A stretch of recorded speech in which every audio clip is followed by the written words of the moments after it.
जिला अस्पताल को मिला तेज तर्रार अधिकारी जिसने उड़ा दिए सबके होश। जी हां, आपने सही सुना। ये रामपुर जिला चिकित्सालय के सीएमएस डीके वर्मा हैं, जिन्हें हाल ही में सीएमएस का चार्ज मिला है। चार्ज मिलते ही सीएमएस एक्शन में आ गए और जिला अस्पताल में चल रही सभी गतिविधियों पर नजर डालने जिला अस्पताल पहुंच गए और डॉक्टर को समझाते हुए कहा कि जिला अस्पताल के अंदर किसी भी प्रकार की तकलीफ मरीज को नहीं होनी चाहिए। और सीएमएस साहब ने कहा कि अगर जिला अस्पताल के अंदर कोई भी बाहर का व्यक्ति इमरजेंसी वार्ड में दिखाई दिया तो उस पर कार्रवाई भी की जाएगी। सीएमएस डीके वर्मा ने कहा, डॉक्टर अपनी एप्रन पहनकर ही वार्ड में बैठेंगे।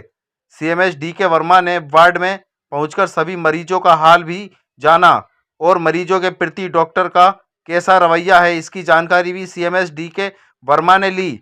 डीके वर्मा के सीएमएस बनने पर लगता है रामपुर जिला अस्पताल में सुधार आ जाएगा। सीएमएस डीके वर्मा ने मीडिया से बात कर कहा कि रामपुर का जिला चिकित्सालय में मरीज के साथ खिलवाड़ नहीं किया जाएगा। मरीज को सभी सुविधाएं दी जाएंगी। ड्यूटी पर डॉक्टर तैनात मिलेंगे। मरीज को इमरजेंसी होने पर डॉक्टरों द्वारा पूरा ध्यान रखा जाएगा। साथ ही सीएमएस साहब ने कहा कि जिला अस्पताल के अंदर बाहर की दवाई पर भी रोक लगाई जाएगी।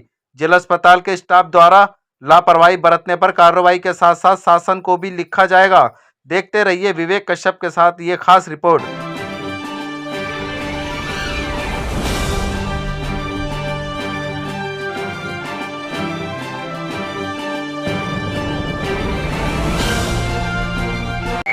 सर मैंने सब मरीज़ देख लिए हैं जिनको जो परेशानियां थी, जैसे सांस की मरीज़ थी, अगर उसे कोई दिक्कत है तो वो देख लिया एज ए चेस्ट फिजिशियन के नाते, और बाकी मेडिकल ऑफिसर को हमने बता दिया अगर किसी को कोई परेशानी होती है तो तुरंत उसका उपचार किया जाए। देखा जा रहा है सर कि लगातार सीटी स्कैन इतनी भारी मात्रा में होते हैं यहाँ पर, जिससे लोगों को नुकसान भी होता है, तो उसके लिए क्या सोचा है?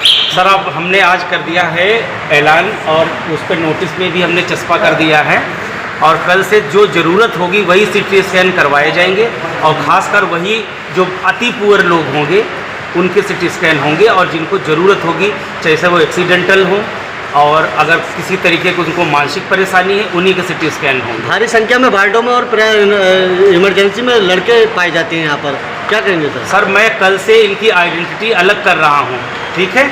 उसमें जिसको हम आईडी कार्ड देंगे उसके गले में हमारा टैग लगा होगा और हमने यहाँ के जो स्टाफ और सुरक्षा कर्मी लोग हैं उनको भी बता दिया है कि अगर कोई बाहरी व्यक्ति पाता है और लगातार 3 से 4 दिन आपको दिखता है तो आप उसके जिम्मेदार, आप उसके साथ कोई भी व्यवहार करें। मेरे स्टाफ से और हमसे कोई मतलब नहीं है। सर लगातार मेरा अगर कोई स्टाफ का है तो उसको हम आईडी देंगे और वो कार्य करेगा, चाहे वो स्टूडेंट हो, चाहे वो ट्रेनी हो, चाहे डॉक्टर्स हो और चाहे हमारा अधिकारी कर्मचारी। सर लगातार बाहर की दवाई लिखने की शिकायत लगातार मिलती है डिस्ट्रिक्ट हॉस्पिटल से। सर वो भी कोशिश करेंगे कि कोई लिखेगा नहीं। अगर हमारे पास सरकार के द्वारा पर्याप्त मात्रा में दवाइयाँ हैं, अगर कोई लिखता है तो ये गलत है और वो भी हम कल नोटिस निकलवा देंगे, कोई नहीं लिखेगा। लोग किस तरीके की अपील करना चाहते हैं? सर जनता से भी यही करेंगे कि धैर्य बनाए रखें, क्योंकि मरीज बहुत सारे होते हैं, स्टाफ हमारे पास कम होता है और जिस समय बड़ी मात्रा में भीड़ आती है तो उसको मैनेज करने में स्टाफ को थोड़ा सा दिक्कत होती है,